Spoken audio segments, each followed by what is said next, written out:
France, German, Italy மற்றும் பிரித்தானியா ஆகிய நாடுகளைச் சேர்ந்த மக்களில் பாதியளவினர் எதிர்காலத்தில் வேறு நாட்டிற்கு சென்று வாழ விரும்புவதாக ஒரு புதிய ஆய்வு வெளிப்படுத்தியுள்ளது.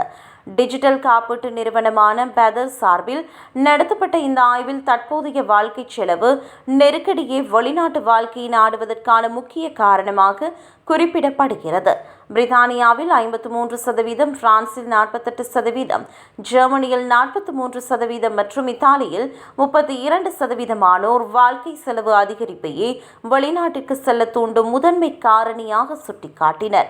ஒவ்வொரு நாட்டிலும் தலா 500 பேர் வீதம் ஆய்வு செய்யப்பட்ட இதில் 10 பங்கு மக்கள் மட்டுமே தாங்கள் எப்போதுமே வெளிநாடுகளுக்கு குடிபெயர மாட்டோம் என்று உறுதியாக தெரிவித்தனர்.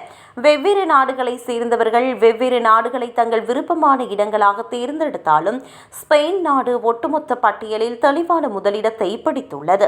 பிரித்தானியா மற்றும் இத்தாலிய மக்களால் முறையே 24% மற்றும் 20% வாக்குகளுடன் ஸ்பெயின் முதன்மையாக தேர்ந்தெடுக்கப்பட்டுள்ளதுடன் பிரான்ஸ் மற்றும் ஜெர்மனி இது இரண்டாவது விருப்பமான நாடாக உள்ளது.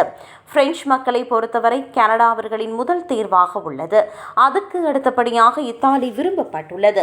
ஜெர்மன் நாட்டவர்கள் தங்களுக்கு அருகிலுள்ள நாடுகளை விரும்புகின்றனர். மத்திய கிழக்கு நாடான துபாய் வெளிநாட்டினருக்கான ஒரு முக்கிய மையமாக பேசப்பட்டாலும் பிரித்தானியாவை சேர்ந்த வெறும் 3% மக்கள் மட்டுமே அதை கருத்தில் கொண்டுள்ளனர்.